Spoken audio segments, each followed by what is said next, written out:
Hi everyone, সবাই কেমন আছো বলো? আমরা ভালো ছিলাম, কিন্তু এখন না এই বৃষ্টি দেখে একদমই ভালো নেই। কারণ অসময়ে না কোনো কিছুই কারোরই হয়তো ভালো লাগে না আমার মতো।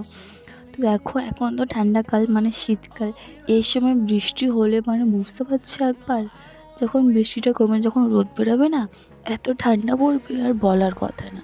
ওটা ভেবেই আমার এখন থেকে ভয় লাগছে, আর আমার এখন থেকেই হচ্ছে মন খারাপ। ওই জন্যই বলছি যে ভালো নেই। ঠান্ডা তো ভালো লাগে, কিন্তু খুব ঠান্ডা একদম ভালো লাগে না। তো তোমাদের কেমন লাগে অবশ্যই বলো। ঠান্ডা খুব বেশি না খুব কম ভালো লাগে? ঘাস ছিল মাঠে,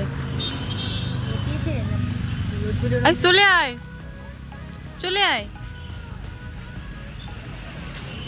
কি হবে এখানে? খেলবি? বল তো নেই কি, তাহলে কি দিয়ে খেলবি? হুম, কি হলো? কি দিয়ে খেলবি বল তো? নেই তো, মুখ দেখা যাচ্ছে না। পরপর তিনটে পুকুর, একটু গ্যাপ দিয়ে গেছে। এটা গ্যাপে পড়েছে। কোনটা? এইটা এইটা এইটা গ্যাপে পড়েছে। এটা এই মাঠটাও তো পুকুর না? কোনটা এটাও পুকুর ছিল আগে? এটাও তো। এখানে বুঝলে আমি আর আয়ুষ রেডি হয়ে গেছি। আমার পাশে বাড়ি একটা ছোটো বোন আছে, তো ওরা একটু ছোটোখাটো করে বার্থডে করবে, তো আমাকে আর আয়ুষকে বলেছে, যেহেতু আয়ুষ তো একা যেতে পারবে না, ওই জন্যই আর কি ওর সাথে যাওয়া। আর বেশ ভালো লাগে এই সমস্ত জায়গায় যেতে। সব বাচ্চারা আসবে আর আমার তো বেশ ভালো লাগে বাচ্চাদের সঙ্গে সময় কাটাতে। তো চলো যাওয়া যাক। এখন ওর জন্য না কিছু কেনা হয়নি, যাব যত কিছু ছোটো বাচ্চা হোক, তাই না? যেতে মানে যাবো যেহেতু কিছু তো নিয়ে যেতে হবে, ওর জন্যই আর কি মাকে বলছিলাম যে কি নিয়ে যাব। যা কি হলো আমি ব্যাপারটা বুঝতে পারলাম না রে। এ দীপি, তুই বার্থডে গার্ল? পাতাকালের মধ্যে রে আটটা ফাটাবি না? আটটা ফাটাবি না? একটাই তো মনে হয়। তোর বার্থডে কবে? আমার বার্থডে 27 তারিখে। তুই তেল মেখেছিস মাথায়? এখানে তো দেখলাম দুটো। আরেকটা কি হলো? এস কোথায় এসেছিস তুই? এই আমি কি হয়ে গেছি গো? কি আমার হেডে তো দুটো প্রেজেন্ট ফাটানো হয়ে গেছে। ছবিগুলো সব ক্যাচ করে রেখে দে মোবাইলের মধ্যে লোড করে।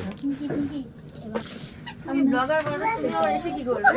Happy birthday to you, happy birthday to you, happy birthday to you Deepika, happy birthday to you. মা হাততালি দাও। Happy birthday to you Deepika. এটার মধ্যে পড়েছে এটা। কিছু করার নিউ এখন ছাড়বে না। ট্যাটিকে দাও। আইস কোথায়? মা হাততালি দাও। ভিডিও করে এই ওর হাতে লজ্জা আছে, ওর হাতে দিতে পারিনি। আই দাও দাও হাততালি হাততালি। ও লজ্জা দেবে না। না ছিড়ে যাবে না, সারা শরীর হয়ে যাবে। তো তোমরা দেখলে যে কার বার্থডে হচ্ছে, ছোট্ট মেয়েটার। ওর আজকে জন্মদিন, তো সবাই ওকে আশীর্বাদ করো। তো দেখো খুব একটা কেউ নেই, কিন্তু ছোটোখাটোর মধ্যে করেছে আর কি পাড়ার বাচ্চারা।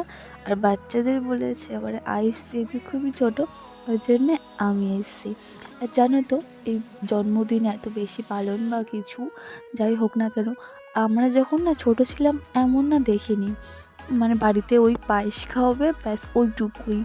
আর মা মানে সন্ধেবেলা বা দুপুরবেলা ওই 5-7 রকম কিছু ভাজা করে দেবে, কিছু খেতে দেবে, হয়ে যাবে। কাউকে ডাকার কোনো ছিল না। আর এখন যত বড় হচ্ছি তত দেখছি যে না, বার্থডে মানে সবাইকে জানাতে হবে, সবাইকে ইনভাইট করতে হবে, সবাইকে খাওয়াতে হবে, এমন একটা ব্যাপার চলে এসছে। কিন্তু এখন দেখছি মানে আমরা যখন খুব ছোটো ছিলাম সেই সময়ের কথা বলছি, বুঝলে তো? তো তোমাদেরও সময়টা কেমন ছিল, মানে বার্থডে হতো কি হতো না, অবশ্যই আমাকে জানিও।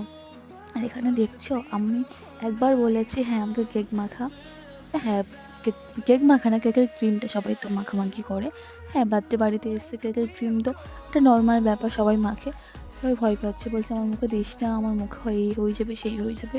আমি বলছি ঠিক আছে আমার মুখেই দে। তো আমি তাই সবাই বলছে যে ক্রিম কেউ মাখতে চায় না, আর তুই গাল বাড়িয়ে দিচ্ছিস যে হ্যাঁ আমাকে ক্রিম মাখা। আমি বলছি কী করবো বলে, ওদের খুব আফসোস, কাউকে মাখাতে পারছে না, তো আমি আর কি বলছি। সবাই তো বেশ খুশি খুশি হয়ে আমার মুখের মধ্যে ক্রিম মাখাচ্ছে। আর এখানে বুঝলে টিয়া, টিয়াকে তোমরা সবাই কম বেশি চেনো। তো যাই হোক, ওকে বুঝলে ময়দা মাখানো হচ্ছে। ও বলছে বুঝলে যে আমাকে ক্রিম মাখিও না। তো ক্রিম মাখিও না মানে কি, ও বলতে চাইছে যে ক্রিম বাদ দিয়ে আমাকে যা খুশি মাখাতে পারো, তাই না? তো ওই জন্যই আর কি ময়দা ছিল সামনে, তো ময়দা মাখাচ্ছিলাম। তারপর পরে বুঝতে পারলাম না ময়দা মাখানোটা ঠিক হয়নি। ভুল করে না একটা ভাই ওনার চোখের মধ্যে ঢুকিয়ে দিয়েছে। তারপরে না, বুঝতে পারছো কী অসুবিধা হচ্ছে চোখটা। তো যাই হোক, প্রায় খাওয়া দাওয়া কমপ্লিট হয়ে গেছে। টিয়া আর আয়ুষ এখনও খেতে পারেনি, ওরা খুব একদম আস্তে আস্তে খায়। তো চলো, আজকের ব্লগটা কেমন লাগলো অবশ্যই কমেন্টের মাধ্যমে জানিও। আমার তো খাওয়া হয়ে গেছে, শুধু এই দুজন বাকি আছে। চলো, গুড নাইট সবাইকে আজকের মতো, টাটা।